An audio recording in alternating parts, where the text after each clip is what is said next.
Baiklah, saya Ega Yunisa akan melanjutkan pembacaan materi. Seperti yang telah dijelaskan sebelumnya, bahwa perlu adanya perbaikan sistem. Lalu, bagaimana kaitannya perbaikan sistem dengan peran auditing? Perbaikan sistem ini seringkali dikaitkan dengan auditing.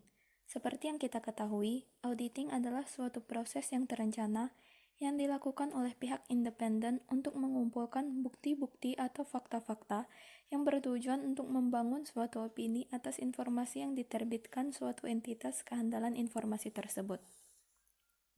Saat proses auditing BPK, biasanya auditor akan sering menjumpai kelemahan-kelemahan sistem dan ketentuan perundang-undangan. Ketika ini terjadi, biasanya auditor akan memberi saran atau rekomendasi pada pihak yang berkepentingan untuk melakukan perbaikan-perbaikan. Oleh karena itu, fungsi auditing yang tujuan utamanya adalah meningkatkan kehandalan informasi yang diterbitkan pihak tertentu, beserta dengan saran atau rekomendasi akan sangat berperan penting dalam upaya perbaikan sistem pencegahan korupsi. Peranan akuntan publik dalam pemberantasan korupsi. Akuntan publik berperan dalam pemberantasan korupsi, terutama dalam aspek mendorong pencegahan tindakan korupsi melalui tindakan pemberian jasa audit atas laporan keuangan atau jasa-jasa lainnya. Dalam konteks ini, peranan akuntan publik lebih kepada upaya preventif yang sangat bergantung kepada bagaimana para stakeholders dari laporan keuangan memanfaatkan fungsi auditing tersebut. Kadang-kadang akuntan publik dilibatkan dalam aspek penindakan hukum, seperti diminta penyidik untuk memberikan keterangan ahli dalam suatu tindak pidana korupsi atau penyalahgunaan dalam jabatan. Bagaimana audit atas laporan keuangan dapat berperan mencegah terjadinya tindakan korupsi? Audit atas laporan keuangan bertujuan untuk meningkatkan kehandalan laporan keuangan suatu entitas melalui pemberian opini apakah laporan tersebut telah disusun sesuai dengan kerangka pelaporan keuangan yang berlaku. Dalam konteks perseroan terbatas di Indonesia, kerangka pelaporan keuangan tersebut adalah Standar Akuntansi Keuangan atau SAK. Audit dilakukan untuk meyakinkan bahwa laporan keuangan tersebut telah disusun sesuai dengan SAK, sehingga laporan keuangan dapat digunakan oleh pemangku kepentingan, termaksud pemerintah dalam pengambilan keputusan.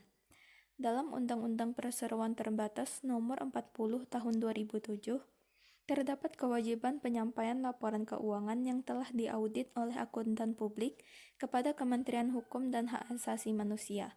Demikian juga dalam Peraturan Pemerintah Nomor 24 Tahun 1998, Jungto Peraturan Pemerintah Nomor 64 Tahun 1999. Terdapat kewajiban bagi perusahaan yang memiliki aset di atas 25 miliar untuk menyampaikan laporan keuangan yang telah diaudit akuntan publik kepada Kementerian Perdagangan.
saya Srilan Wahyuni akan melanjutkan materi.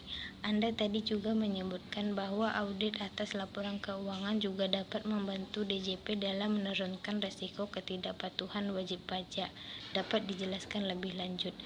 Audit atas laporan keuangan oleh akuntan publik sangat membantu DJP dalam rangka mengawasi dan menilai kepatuhan wajib pajak. Karena ketika melakukan audit, akuntan publik diharuskan untuk mendapatkan bukti yang cukup atas penyajian angka-angka kewajiban perpajakan yang tercantum di dalam laporan keuangan. Dengan demikian, akuntan publik seharusnya memeriksa perhitungan kewajiban pajak serta meyakinkan akan pelaporan SPT yang lebih patuh. Namun, akuntan publik tetap bertindak sebagai pihak independen yang melakukan pemeriksaan lebih dini atas kewajiban perpajakan berdasarkan standar profesi dan kode etik yang berlaku, serta undang-undang akuntan publik, sehingga pemeriksaannya bukan semata-mata seperti yang dilakukan oleh DJP. Ketika SPT yang dilampiri laporan keuangan telah diaudit, maka DJP akan mendapatkan laporan dari wajib pajak yang lebih handal, tanpa DJP melakukan effort pemeriksaan yang ongkosnya mahal, sehingga audit oleh akuntan publik ini mempelajari self-assessment yang dilakukan wajib pajak atas kewajiban perpajakannya, tanpa mengurangi sedikitpun wewenang DJP untuk melakukan pemeriksaan. Apa hubungannya membayar pajak dengan pencegahan korupsi dan apa yang semestinya dilakukan DJP agar peran audit laporan keuangan dapat membantu DJP dalam meningkatkan kepatuhan wajib pajak? Pada umumnya, transaksi yang bersifat koruptif tidak sesuai dengan ketentuan hukum atau curang tersebut tidak dapat diakui secara perpajakan. Ketika transaksi tersebut merupakan beban, pada umumnya beban tersebut tidak boleh mengurangi pajak. Demikian juga ketika mendapatkan penghasilan melalui perbuatan korup, maka biasanya kewajiban pajaknya, sehingga biasanya wajib pajak yang tidak patuh akan berusaha menutupi transaksi tersebut. Terkait dengan peran audit, saat ini jumlah wajib pajak yang telah diaudit oleh akuntan publik seluruh Indonesia jumlahnya sekitar 23.000 SPT badan usaha yang masuk ke DJP yang jumlahnya mencapai 500.000, jadi tidak sampai 5%.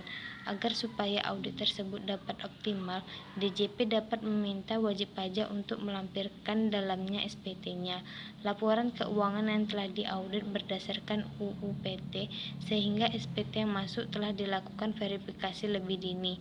Ini sebenarnya sederhana, hanya saja petugas account representative yang menerima SPT memverifikasi apakah audit telah dilakukan, apakah auditnya palsu atau tidak, dan penerimaan negara dapat diamankan.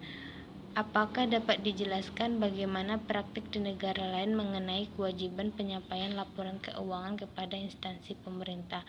Praktik di negara-negara maju sudah menjadi kebiasaan dan menjadi kewajiban hukum bahwa setiap perusahaan harus menyampaikan laporan keuangan tahunan kepada pemerintah, baik perusahaan publik maupun perusahaan privat. Mekanisme seperti itu telah berjalan efektif, seperti contoh di Singapura. Perusahaan di sana harus menyampaikan laporan keuangan kepada Accounting and Corporate Regulatory Authority atau ACRA. ACRA ini instansi pemerintah yang dibentuk dengan undang-undang. Setiap pihak yang berkepentingan dapat mengakses laporan tersebut untuk keperluan tertentu, sehingga ketika suatu pengusaha tidak menyampaikan laporan keuangan, maka dia akan dikenakan sanksi blacklist, diumumkan sehingga integritasnya jatuh, relasi bisnisnya menjadi tidak percaya lagi, dan sangat berpengaruh terhadap bisnisnya. Karena itu, penyampaian laporan keuangan kepada pemerintah bagi perusahaan di negara tersebut sudah menjadi suatu kebiasaan. Kita lihat bagaimana indeks persepsi korupsi di sana tinggi.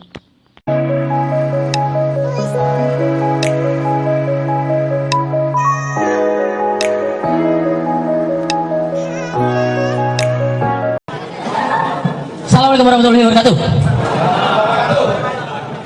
Kenalin, nama aku Haji. Aku baru lulus sekolah. STM dong.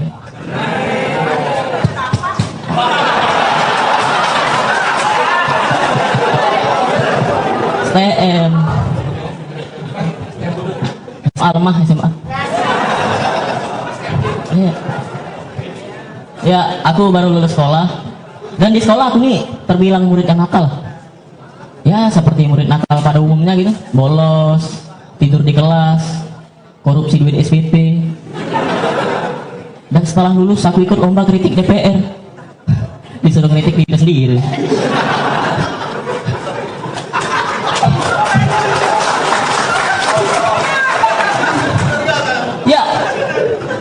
Ya gimana gitu, aku sama DPR tuh sama.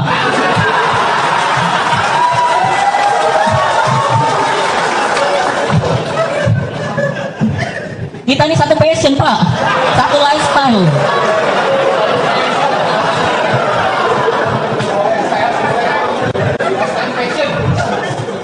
Pokoknya kalian kepanutanku lah.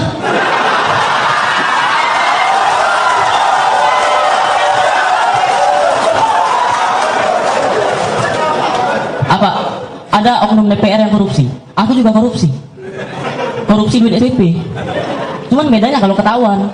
DPR kalau ketahuan korupsi di penjara enak. Aku waktu itu pernah ketahuan korupsi duit SPP 100.000, digesperin sampai nangis. Ya nggak adil. Aku itu 1.000 nih digesperin, pedih. DPR korupsinya sampai miliaran. Ya harusnya lebih dari itu dong. Ya ini kalau suatu saat aku jadi presiden nih, amin ya Allah.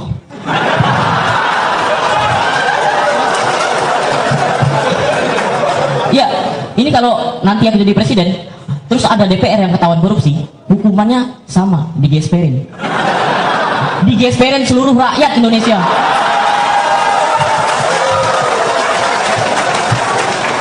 Itu kalau DPR digesperin seluruh rakyat Indonesia, balik-balik badannya merah semua tuh. Kayak plat nomor mobil dinas. Ya tapi meskipun ntar DPR digesperin aku nggak ikut. Aku nggak punya gesper. Ini pakai tali nih. Jadi tolong pak menangin pak, mau beli gesper.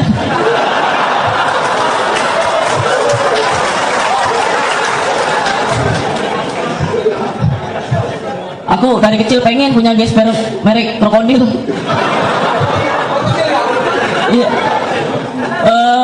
Terus ada juga oknum DPR yang suka tidur waktu rapat. Aku juga suka tidur di kelas. Cuman kalau aku tidur di kelas tuh suka ileran ya. Nah aku nggak tahu DPR kalau tidur di gedung DPR ileran atau enggak. Ya aku penasaran aja gitu, apakah rasa iler DPR semanis janji-janjinya.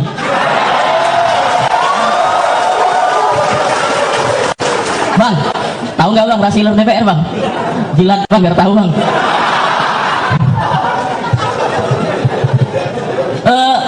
Terus aku tuh tidur di kelas karena malamnya aku begadang, nongkrong-nongkrong lah teman biasa. Ya DPR ngapain kalau begadang? Ronda. Ya Allah, aku nggak kebayang gitu kalau di kampung aku rondanya Pak Setnov. Malam-malam Pak Setnov bawa besi panjang buat mukulin tiang listrik. Mana tiang listrik yang dia tabrak lagi?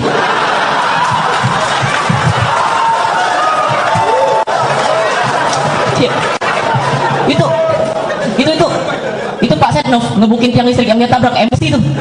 Ada asal kamu, gara-gara kamu nih saya benjol segede bakpao lagi.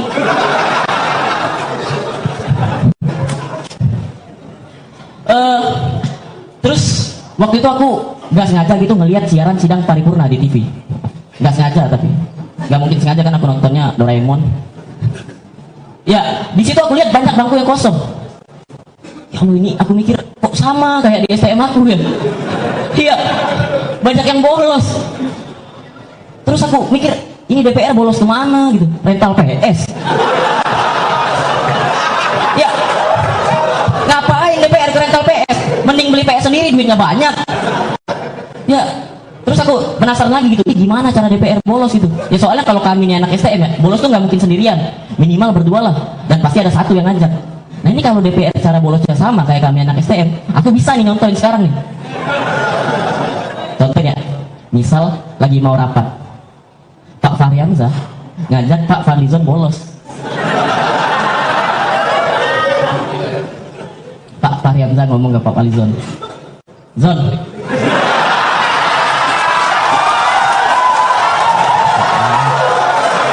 PS